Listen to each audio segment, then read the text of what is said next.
Hello dear student, આજનો આપણો વિષય છે ગણિત ધોરણ 6 પ્રકરણ 6 પૂર્ણાંક સંખ્યા. આગળના વિડીયોમાં આપણે સ્વાધ્યાય 6.1માં પ્રશ્ન 1, 2 અને 3ની ચર્ચા કરી હતી. આજે આપણે આ વિડીયોમાં પ્રશ્ન 4ની ચર્ચા કરીશું. તો ચલો, તમારા બધા પાસે પાઠ્યપુસ્તક હશે, નોટબુક હશે, તો તમે પાઠ્યપુસ્તકના નોટબુક લઈ રેડી થઈ જાઓ. હું તમને જે સ્વાધ્યાય ગણાવું છું, દાખલા ગણાવું છું, સ્વાધ્યાયના તમારે નોટબુકમાં લખવાના છે, કારણ કે આપણો વિષય ગણિત છે. હવે ગણિત એ વિડીયો જોવાથી આવડે નહીં, તમારે નોટબુકમાં એની ગણતરી કરવી પડે દાખલાની, તો તમને વધારે સમજણ પડશે. તો પ્રશ્ન 4 જુઓ, સ્વાધ્યાય 6.1માં કે ધારો કે આકૃતિ એક ઊભી સંખ્યા રેખા છે જે પૂર્ણાંકો દર્શાવે છે, તેનું નિરીક્ષણ કરો અને નીચેના મુદ્દાઓ શોધો.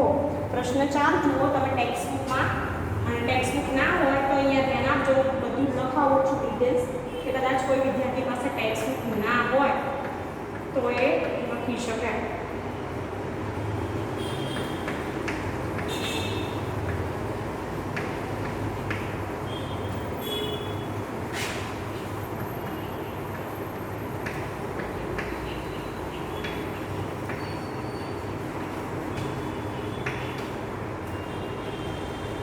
ધારો કે આકૃતિ એક ઊભી સંખ્યા રેખા છે જે પૂર્ણાંકો દર્શાવે છે.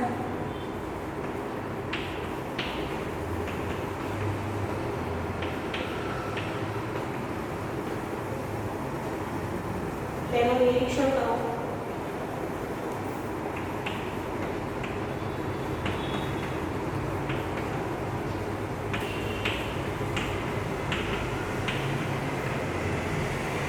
અને નીચેના મુદ્દાઓ શોધો.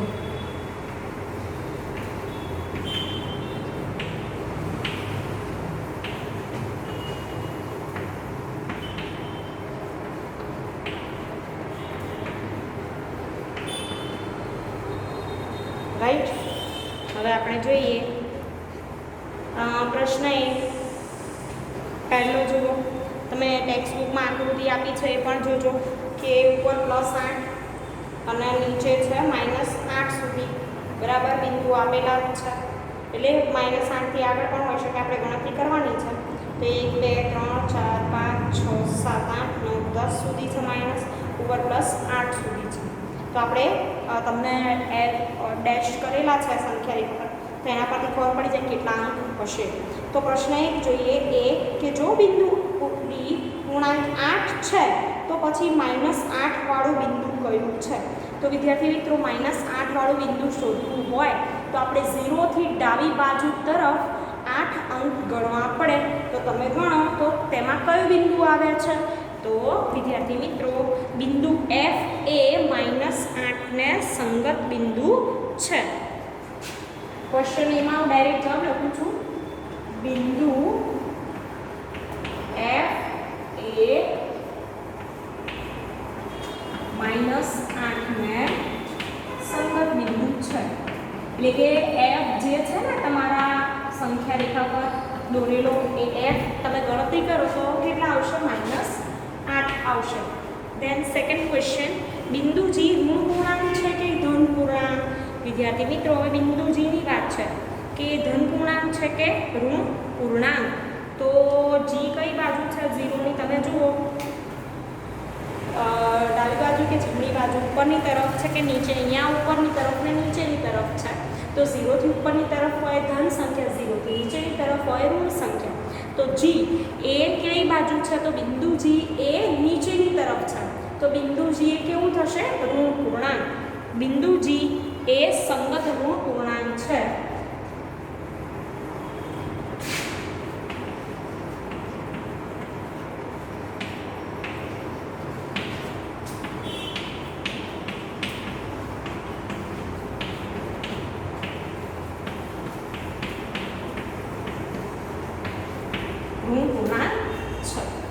હવે આગળ સી ક્વેશ્ચન, બિંદુ બી અને ઈ ના સંગત પૂર્ણાંકો લખો. તો બિંદુ બી પર કેટલા પૂર્ણાંક થશે અને બિંદુ ઈ પર કેટલા પૂર્ણાંક થશે તે લખવાનું છે. બિંદુ બી ને સંગત ગણો કેટલા છે? તો વિદ્યાર્થી મિત્રો, બિંદુ બી ને સંગત +4 અને બિંદુ ઈ ને સંગત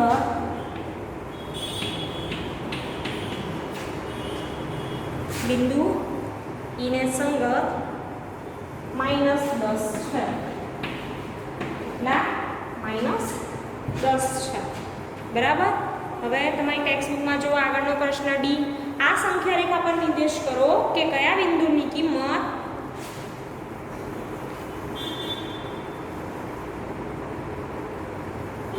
સૌથી ઓછી છે, બરાબર વિદ્યાર્થી મિત્રો।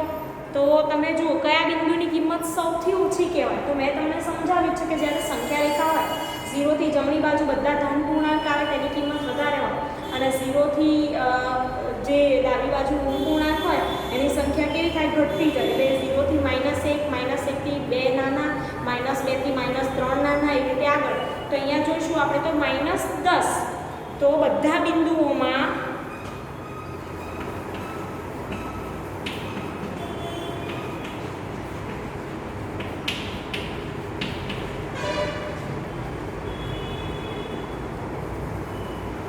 બિંદુ ઈ ને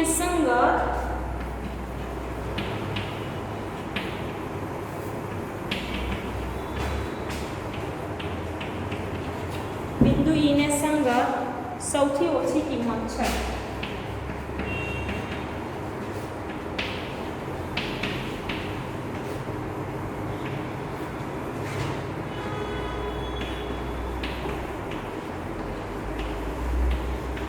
સૌથી ઓછી કિંમત છે। હવે આગળ જોઈએ ઈ, કે તમામ બિંદુઓને ઘટતા ક્રમમાં ગોઠવો। હવે આપણે તમામ બિંદુઓ છે ને ઘટતા ક્રમમાં ગોઠવવાના હોય તો કેવી રીતે ગોઠવીશું વિદ્યાર્થી મિત્રો? તો શરૂઆત ક્યાંથી કરીશું? ડી થી, બરાબર। ઘટતો ક્રમ એટલે પહેલા સૌથી મોટો, પછી સૌથી નાનો, એમ ધીમે ધીમે ઘટતા જાય। તો તમારી ટેક્સ્ટબુકમાં જો સૌપ્રથમ કયું છે? ડી છે, સી છે, બી છે, એ છે, બરાબર, ઓ છે।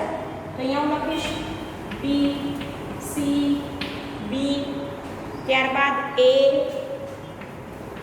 પછી ઓ, ઓ પછી કયું છે ટેક્સ્ટબુકમાં જુઓ? એચ, જી, એફ, ઈ, બરાબર ને? કયા કયા? ડી, સી, બી, એ, ઓ, એચ, જી, એફ, ઈ આ ઘટતા ક્રમ પ્રમાણે છે। તો તમે નોટબુકમાં તમારા પ્રશ્નોના જવાબ લખજો।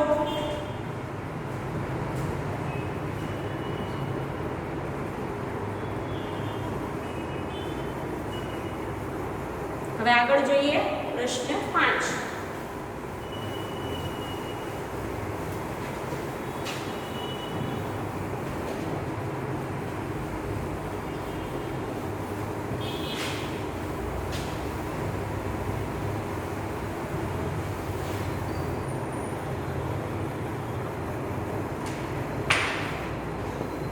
પ્રશ્ન 5માં શું કીધું છે વિદ્યાર્થી મિત્રો? કે વર્ષના એક દિવસે ભારતમાં, ખાસ દિવસે ભારતમાં 5 સ્થળોના તાપમાનની યાદી નીચે પ્રમાણે છે। સિયાચીન, શિમલા, અમદાવાદ, દિલ્હી, શ્રીનગર 0°C થી 10°C નીચું, પછી 0°C થી 2°C નીચું, 0°C થી 30°C ઊંચું। હવે નીચું હોય તો માઇનસ, ઊંચું હોય તો પ્લસ, એ બાજુમાં આપણે દર્શાવવાનું છે ખાલી જગ્યાઓમાં પૂર્ણાંક સ્વરૂપે, અને પ્રશ્નોના જવાબ લખવાના છે। તો પહેલા આપણે લખી દઈશું બધાનું નામ અને પછી લખીશું।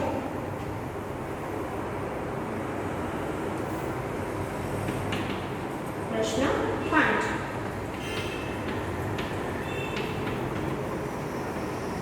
સિયાચીન,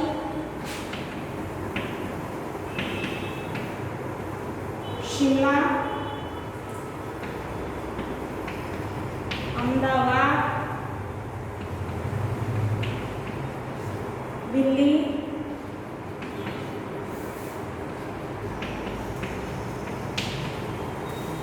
શ્રીનગર, બરાબર। હવે આપણે લખીશું પૂર્ણાંક સંખ્યામાં। તો સિયાચીનનું આપણે જોઈએ કેટલું છે, તો 0°C થી 10°C નીચું, તો શું લખીશું? પૂર્ણાંક સંખ્યામાં આ સ્થળ છે અને આપણે પૂર્ણાંક સંખ્યામાં તાપમાન તો તમને ટેક્સ્ટ બુકમાં આપેલું જ છે એટલે હું ફરી લખતી નથી. -10°C 10 degree Celsius. પછી શિમલા માટે 0°C થી 2°C નીચું તો -2°C. હવે અમદાવાદની વાત કરીએ કેટલું છે તો 0°C થી 30°C ઊંચું. વિદ્યાર્થી મિત્રો ઊંચું છે એટલે શેમાં આવશે પ્લસમાં 30 +30°C ડિગ્રી સેલ્સિયસ. અધન દિલ્હી તો દિલ્હીની વાત કરીએ તો 0°C થી 20°C ઊંચું છે તો ઊંચું હોય એટલે શેની નિશાની આવશે પ્લસની અને 20°C. દેન શ્રીનગર કે 0°C થી 5°C નીચું છે. હવે નીચું છે તો કઈ નિશાની આવશે માઇનસની ઋણની તો -20°C. Right sorry -5°C. હવે સેલ્સિયસ એ શું છે તો તાપમાનનો એકમ છે બરાબર. તમારી જાણકારી માટે કહું છું. આગળ જોઈશું હવે પ્રશ્ન બી. જુઓ શું કીધું છે કે 0°C માં તાપમાન દર્શાવતી સંખ્યા રેખા નીચે મુજબ છે. માઇનસ કેટલા આપેલા છે તો 0 થી -5 -10 -15 20 આ સાઈડ 5 10 15 20 25 30. તો આપણે સંખ્યા રેખા દોરવાની છે અને તેના તાપમાન સામે શહેરનું નામ લખવાનું છે બરાબર વિદ્યાર્થી મિત્રો. હવે તાપમાન સામે આપણે શું કરવાનું શહેરનું નામ લખવાનું. તો એના માટે આ જે તાપમાન છે ને એ તાપમાન પહેલાં એના માટે આપણે સંખ્યા રેખા અંદર પાઠ્યપુસ્તકમાં આપીએ ડ્રો કરવાની અને પછી એમાં નામ લખીશું.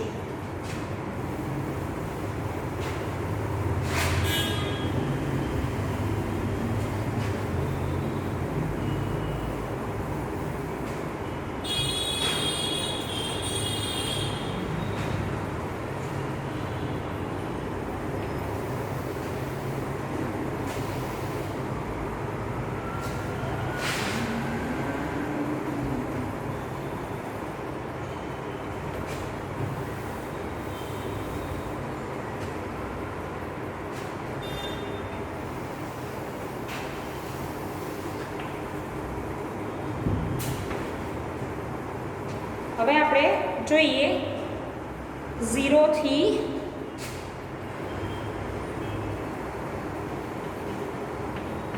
-5 -10 -15 -20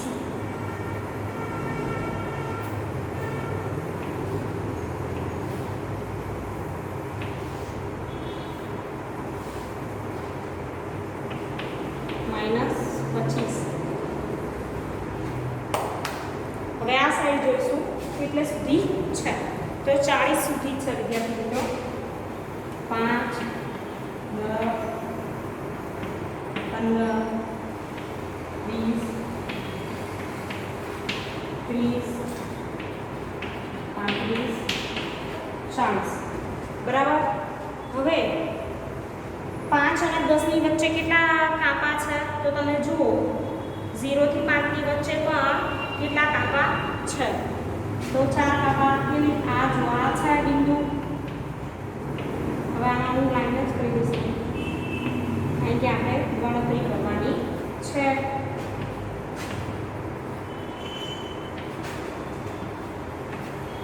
હવે દરેકની વચ્ચે 4 કાપા 1 2 3 4 એટલે 0 થી 1 2 3 4 ને 5.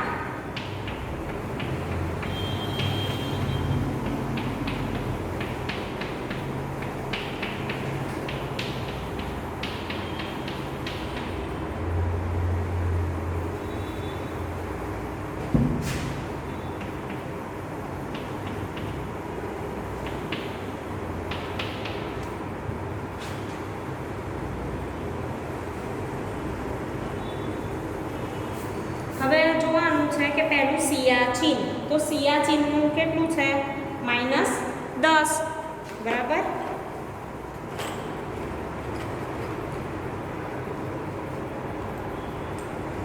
સિયાચીન છે -10.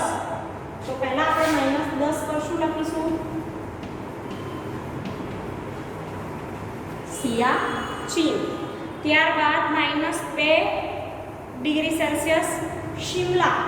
તો હવે 0 થી -5 ની વચ્ચે ગણવાનું. 1 -1 -2 અહીંયા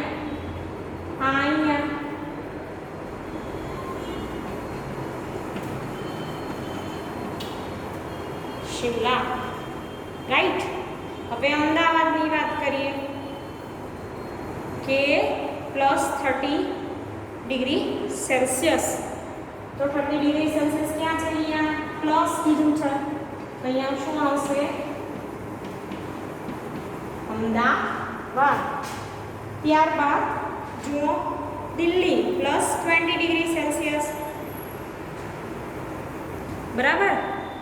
તો +20 ડિગ્રી સેલ્સિયસ એ આપણે જોઈએ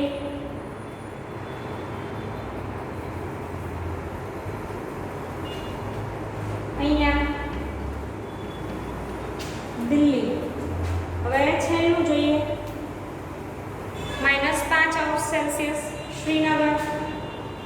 તો અહીંયા શું આવશે વિદ્યાર્થી? શ્રીનગર,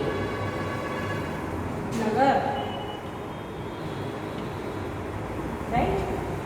-5. તો આવી રીતે તમારે નોટબુકમાં ડ્રો કરવાનું છે.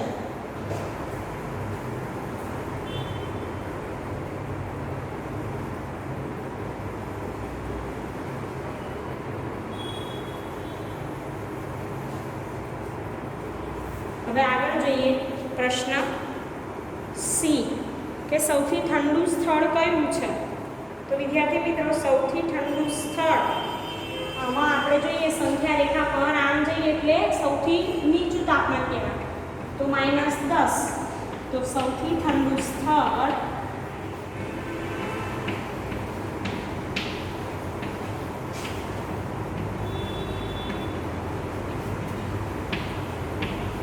સિયાચીન છે.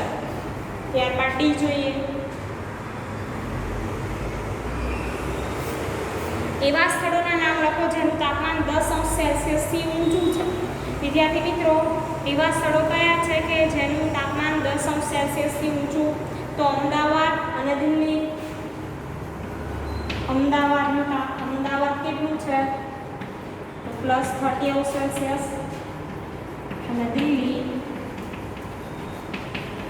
+20 ડિગ્રી સેલ્સિયસ. કેવા છે? તો 10 સેલ્સિયસથી વધુ ઊંચું તાપમાન ધરાવતા હોય એવા. હવે આપણે આગળ જોઈશું છઠ્ઠું.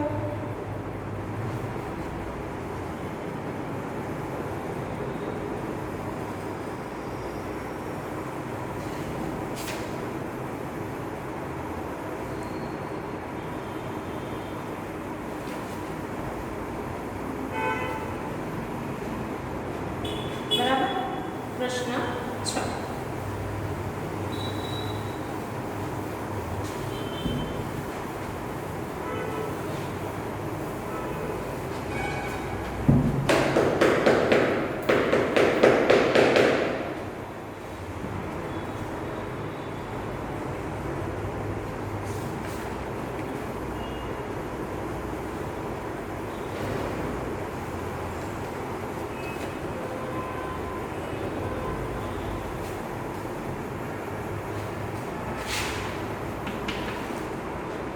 પ્રશ્ન 6 માં શું કીધું છે કે નીચેની દરેક જોડીમાં સંખ્યા રેખા પર કઈ સંખ્યા બીજી સંખ્યાની જમણી બાજુએ આવેલી છે તે દર્શાવો.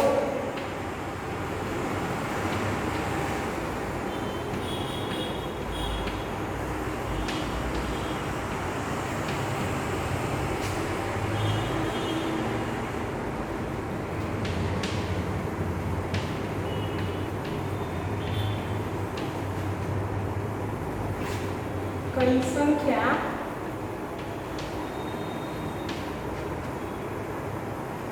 પર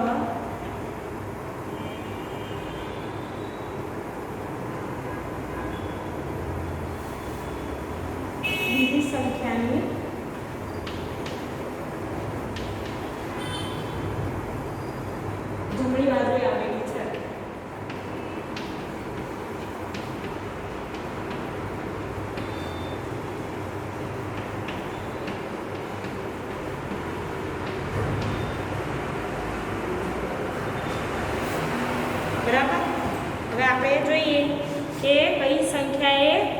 જમણી બાજુએ. તો આપેલી બે સંખ્યામાં મોટી સંખ્યા એ નાની સંખ્યાની જમણી બાજુએ હોય. મોટી સંખ્યા હોય ને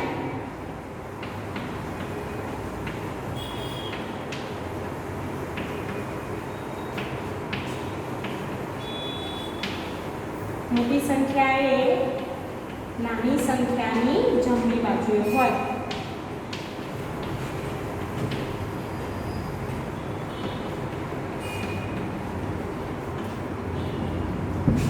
બરાબર. તો 2 અને 9, 2 9. વિદ્યાર્થી મિત્રો, તો 2 અને 9 આપેલા છે. તો 2 મોટા કે 9 મોટા? તો તમે જાણો છો કે 9. તો 9 ઇઝ ગ્રેટર ધેન 2. તો 9 એ પૂર્ણાંક 2 ની જમણી બાજુએ છે.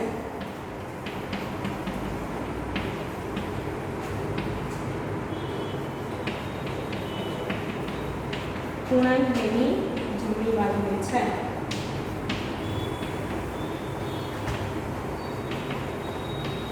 આગળ જોઈશું બી.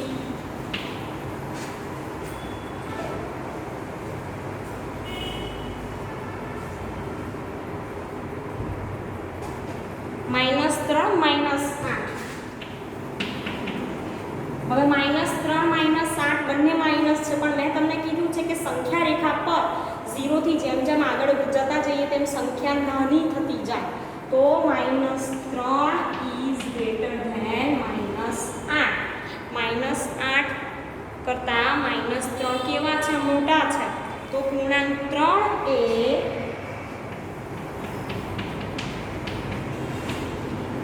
પૂર્ણાંક -3 એ પૂર્ણાંક -8 ની જમણી બાજુએ છે.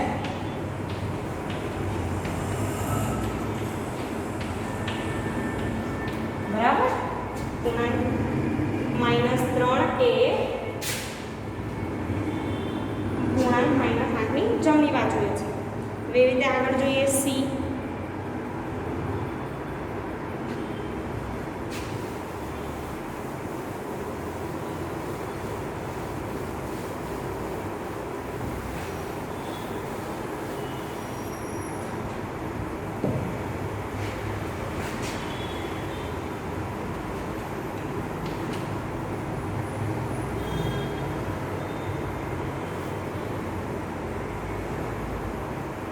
-1. હવે 0 ઇઝ ગ્રેટર ધેન -1. તમે જાણો છો કે 0 મોટા છે -1 કરતા. તો પૂર્ણાંક 1 એ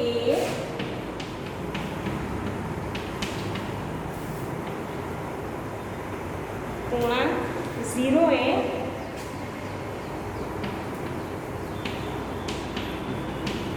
પૂર્ણાંક -1 ની જમણી બાજુએ છે.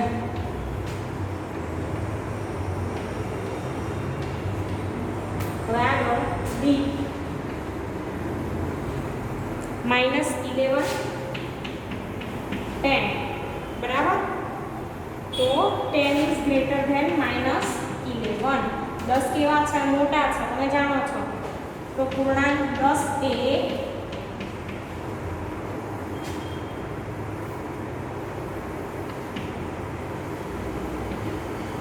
પૂર્ણાંક -11 ની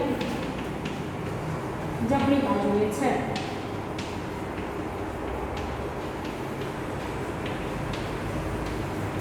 જમણી બાજુએ છે. હવે ઈ જોઈએ આપણે. -6 અને 6. બરાબર. તો -6 ઇઝ ગ્રેટર ધેન -6.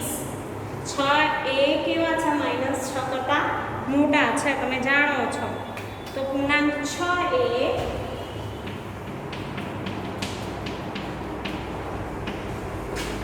પૂર્ણાંક -6 ની જમણી બાજુએ છે.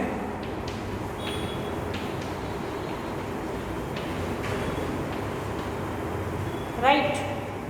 હવે છેલ્લું 1 અને -100. તો આ રીતે તમે લખી લેજો, પછી છેલ્લું આપણે જોઈએ.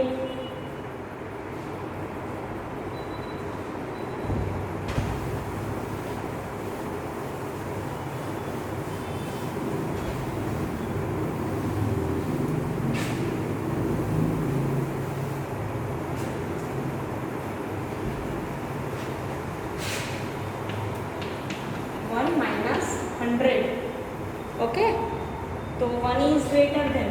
તમને એવું થશે કે મેમ 100 છે તો કેમ એક મોટા, પણ એક એ ધન છે, 100 એ કેવા છે ઋણ છે, એટલે એક મોટા કહેવાય સંખ્યા રેખા પ્રમાણે. પૂર્ણાંક 1 એ પૂર્ણાંક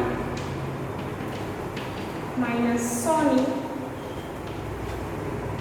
જમણી બાજુએ છે.